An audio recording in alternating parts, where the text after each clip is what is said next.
and blessings, beloved. It's your sister Aisha Abdul. Welcome back to my channel. So, a little bit of housekeeping. I am using a new software, Ecamm Live. This video was not sponsored. I'm going to make sure that I'm live. I should be live on Instagram, YouTube, Facebook, if I set it up correctly. So, just want to double check and make sure that I am actually live, at least on one of them. And that I did it correctly before I get started. So today's video, I'm going to be talking about the travel planning worksheet from the Tracing Our Roots workbook that I published this summer. Okay, so it looks like I'm live in some places. I hope I did this correctly.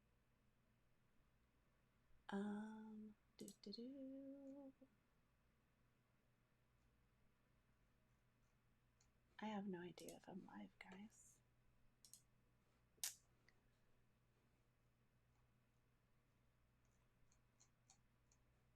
All right, I guess I'm gonna go ahead and go with it. And if I'm not live, I'll figure it out when I stop broadcasting and I go and look back at the video. All right, so I hope that I'm live. Let's see.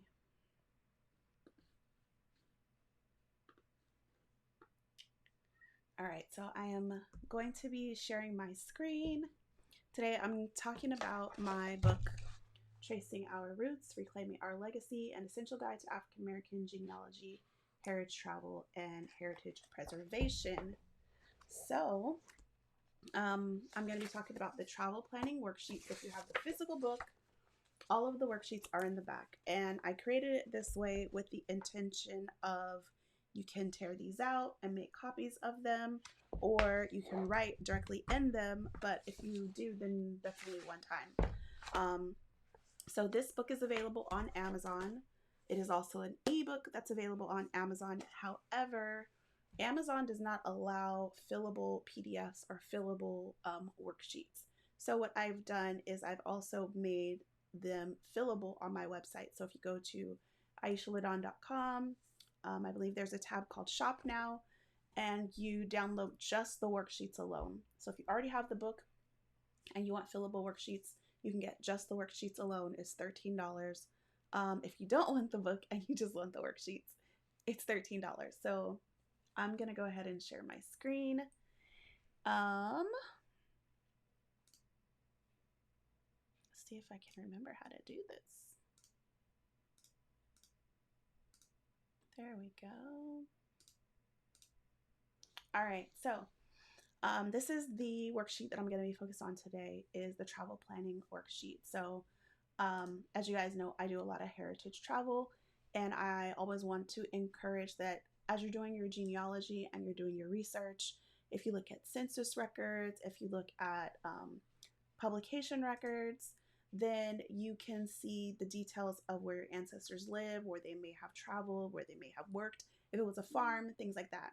So me personally, I like to go and visit those places. I like to go and check them out, see what's still there. Sometimes Google Maps are, sometimes Google Maps is current and up to date, and sometimes it's not. Or sometimes Google Maps really has no information at all on that specific location. So I am actually going to be heading to New Orleans in a few months, and know your password, girl. I've been using the travel planning worksheet to plan that trip, and kind of testing it out. So I write really big. So traditionally when I write, so right now I am using an iPad, and when you use your iPad, you can download the worksheet in files. And I like to use it in this way because then I have the option to type. Using my keyboard, I can just type in here, or I can write. So I tend to write pretty big, just my own natural writing. So you can write in here, and you can write in a way that it will type for you, or you can write, let's see, or you can just write in here. So I can do A, and it won't bring up the letters where it's actually just you typing. So I tend to write fairly big. And so when I created the PDF, my intention was that it's for typing, but I wanted to make it both for writing as well as typing. But I write really big, and I hate when I have forms that the space is really small. And so I wanted to make sure that people could also type in the worksheet. So I feel like it's pretty self-explanatory, but I wanted to come on here and just explain it and make sure that this video is available if anyone has any questions. So my intention is the second edition of this book is going to have QR codes and links to individual videos. So there'll be QR codes that you can scan with your phone to get to the specific videos for the second edition of the book. So travel planning, I feel like it's pretty self-explanatory. Destination is, of course, the destination that you're going to. So in my case, it's New Orleans. I can put specifically the locations in the itinerary, so I have an idea of where I'm going to go. I can put my dates, of course. I'm going to be traveling in the month of October 2024. And then my budget. So I've set my budget maybe about $3,000. So in the book, I talk about what you want to include in your budget. So of course, you have your hotel, you have your flights, if you want a rental car, but you also want to consider any excursions that you're going to, if you're going to a museum, if you're going to an archive, if you're going to a library, and does that archive or that library allow you to make copies? Oftentimes they will put things on a USB for you. Sometimes you may have application fees to apply for their library card. So I know when I went to the Library of Congress, it's a whole process to get a library card to use the reading room or the genealogy section at the Library of Congress. So know your itinerary, know where you're going, and set your budget accordingly. And then I will always suggest extra. So like a couple $100 extra, because things come up that you really didn't think of to plan. And then for this tab on there is called Research Prep, Language, Food, Culture, Visas, etc. So for example, if you're going out of the country, do your research, know the culture, know the language. If you're going to have a visa, you want to make sure that you've planned. So you can keep this section pretty brief. And it's really just to put a little bit about your research prep. Like when I went to Sierra Leone, what type of research prep did I do? Well, I know that they speak Creole, so I could put, oh, they speak Creole, and maybe there's a certain food or a certain dish that I want to try. And yes, I am required to get a visa. Well, not anymore, but during my first trip, I had to get a visa. So that's where you would put this type of information. So for New Orleans specifically, I know that I need to find halal places to eat because there's a lot of pork in New Orleans.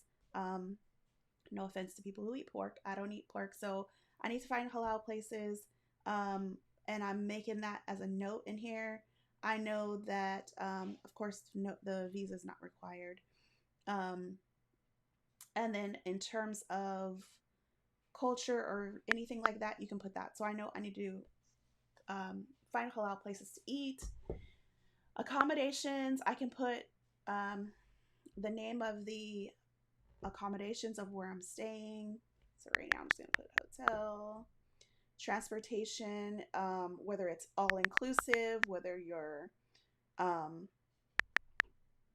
all-inclusive, spell girl, inclusive. Where your trip is all-inclusive, whether you're going to get a rental car, whatever your plan is, you can put here. The other thing is, even though I have set budget here, you might want to, which I do, I tend to also put my budget amount here. So I could say maybe my hotel is $1,000 for the time I'm going to be there. Maybe my transportation, if I do rental car, maybe my rental car is, I don't know, $400. I don't usually get a rental car. My husband tends to like a rental car. I usually just Uber because I try to stay in a vicinity that's close to where I'm going to be or the things that I'm going to do, and I like to walk. So for example, I'll be heading back to the DMV area pretty soon, I believe in August or so. I'll stay in a hotel that's near the places that I plan to visit and the things I plan to do so that I can walk around that area. And then I will take an Uber or Lyft or whatever to further destinations. And when I go to those destinations, I will tend to do everything that I need to do in that area the same day. So I'll say, okay, I'm going to go to, I don't know, to the museum or something, and I'll do everything that I need to do in that area, get food in that area or whatever to save money on transportation. So I am definitely, I think you could say, a budget traveler. And then down here is just a section for notes. And again, like I said, you can write in this section. And the other thing about this, so this file is a PDF. So you can open it in Adobe Acrobat. If you have Adobe Reader, the experience is going to be a little bit different in terms of typing and writing in here. And then I don't have them as separate individual sheets. So they're all connected as one long PDF. So that's another thing that you might want to consider when you buy the the worksheets. So the next section is the itinerary, of course, and here you just create your list of your itinerary, where you plan to go, and things like that. So that's pretty much it for this video. I just wanted to jump on. I'm really kind of like testing out my live stream, learning how to use this software. I want to be able to go live on, sorry, that's my dryer, if you guys can hear the ice cream sound. But I want to be able to go live on YouTube, Facebook, Instagram, a lot more often. But yeah, that's pretty much it, guys. I'm going to be making some additional videos for each worksheet that's in here so that they are available as guides. A lot of them are not as self-explanatory as this one. But yeah, that's pretty much it. Life is good. Have a blessed day.